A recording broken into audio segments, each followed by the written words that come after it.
Quand tu arrives à la Défense, tu arrives complètement dans un monde d'automobile. Il n'y a pas de place pour les cyclistes finalement. Les espaces ne sont pas aménagés et vu le nombre de personnes qui aimeraient en fait venir à vélo, c'est juste décourageant. Après, il reste des téméraires, mais... Et tu te dis c'est quand même le plus grand quartier d'affaires d'Europe. Il y a des centaines de milliers de personnes qui viennent travailler. Est-ce qu'on a envie de les emmener là-dedans pour aller jusqu'à leur tour? C'est pas hyper sympa.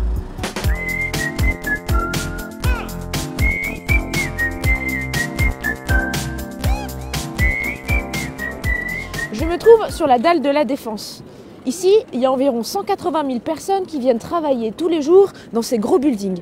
Et ce qui est assez étonnant quand on roule ici, c'est qu'on voit pas trop de cyclistes. Pourquoi? Eh bien parce que le moins qu'on puisse dire, c'est que ce quartier d'affaires n'est pas vraiment pensé pour les vélos.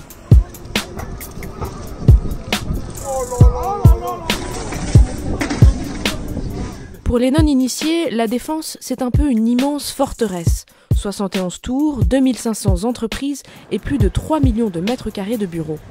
Alors bien sûr, circuler à vélo dans cette jungle urbaine, c'est compliqué. L'itinéraire vélo que m'était donné par Google me permettait en théorie de passer par là. Et puis la réalité, c'est que je me suis retrouvé au-dessus de 25 mètres de vide avec soit un ascenseur, soit faire demi-tour et trouver un autre chemin. Je suis tombée.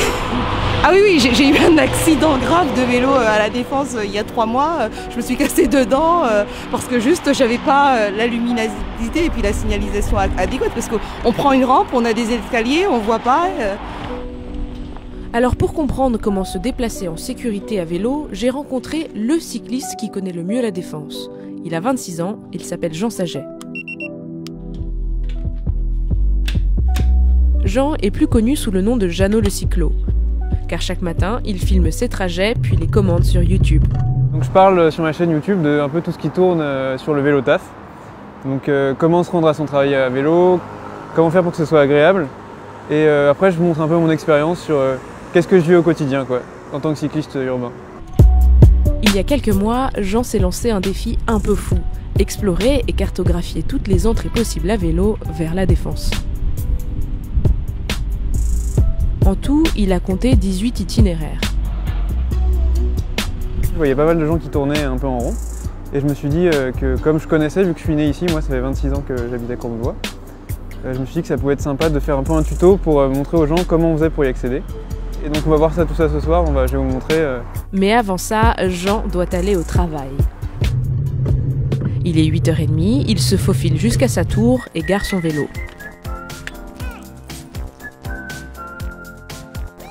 Pouvoir accéder en vélo à la Défense, c'est plutôt récent. Autrefois, il était interdit de rouler à vélo sur la dalle, sur l'espace piéton de la Défense. Mais depuis 2015, les communes ont autorisé de circuler à vélo à la Défense.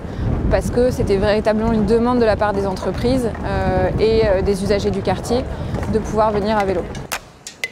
Bon, rouler en vélo, c'est autorisé, mais c'est quand même très compliqué. Sur la dalle de la Défense, on n'a pas le droit d'aller trop vite parce que c'est vraiment priorité aux piétons. Comme on est sur une aire piétonne, on ne peut pas créer réellement de pistes cyclables ou de bandes cyclables au sens réglementaire parce que c'est assez normé. Mais cependant, on a vu qu'il y avait un vrai besoin de pouvoir tout de même guider les cheminements et guider les gens qui sont à vélo parce qu'il y a très rapidement des escaliers ou des ascenseurs qu'on ne peut pas emprunter à vélo. Donc ce qu'on va faire dans les prochains mois, c'est tracer des lignes au sol qui vont permettre de guider les cyclistes, qui ne seront pas des pistes cyclables, mais qui seront des moyens de les guider plus facilement à travers le quartier. Il est bientôt 17h30, c'est l'heure de la sortie des bureaux. Et nous, on va aller retrouver Jean Saget, qui travaille un peu plus loin par là.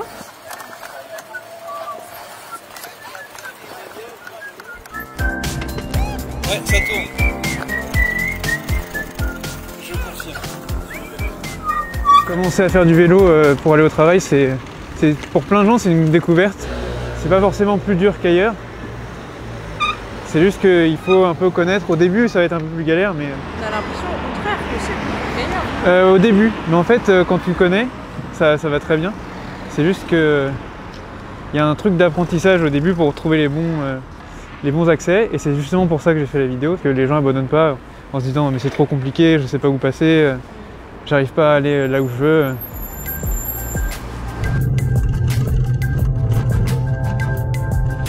C'est encore plus difficile pour Guillaume. Il a un vélo 2 fois plus gros que la moyenne.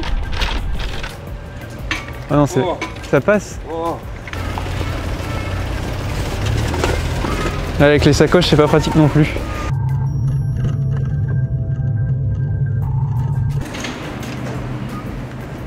Et encore une fois, on voit qu'il n'y a pas d'aménagement pour les cyclistes. On est obligé de ruser un peu, de prendre les passages qui sont pour les personnes à mobilité réduite. C'est pas facile de se déplacer aux heures de pointe parce que tu vois, on est quand même très nombreux avec les piétons et tout. Et si la solution à tout ça se trouvait un peu plus bas? Là, juste en dessous de nous, se trouve un lieu un peu méconnu de la Défense, les souterrains. C'est là que je retrouve Nicolas. Là, on est dans le tunnel des sculpteurs, donc on est sous la Défense, au niveau du sol. C'est un tunnel qui sert de tunnel de livraison. Donc il y a des barrières à l'entrée et à la sortie pour que... non, je crois pas que ça soit autorisé. Pour les associations de cyclistes, comme celle de Nicolas, cet espace pourrait bien devenir une voie rapide pour les vélos. Donc il n'y a pas beaucoup de trafic, hein. Quelques camions en livraison de temps en temps. Aujourd'hui, passer sur la dalle, c'est quand même assez compliqué avec les piétons. Ça crée un certain nombre de conflits, on est obligé d'aller très lentement. Et donc pour pouvoir aller plus directement à Paris, on souhaiterait pouvoir utiliser ces tunnels, les rendre accessibles aux piétons et aux vélos. C'est vrai qu'avec ces souterrains, on peut foncer en quelques minutes d'une extrémité à l'autre de la Défense. Le problème, c'est que pour l'instant, la loi interdit d'utiliser ce type de tunnel pour des piétons ou des cyclistes. Malgré tout ça, Jean reste optimiste. Ce quartier sera un moment plus accessible aux cyclistes, moi j'ai pas de doute. J'aime bien la Défense en vrai. C'est pas un endroit qui est adapté pour tout le monde, mais moi je trouve ça joli, la nuit surtout, avec toutes les lumières, c'est quand même un peu les décorations de Noël tous les jours, quoi.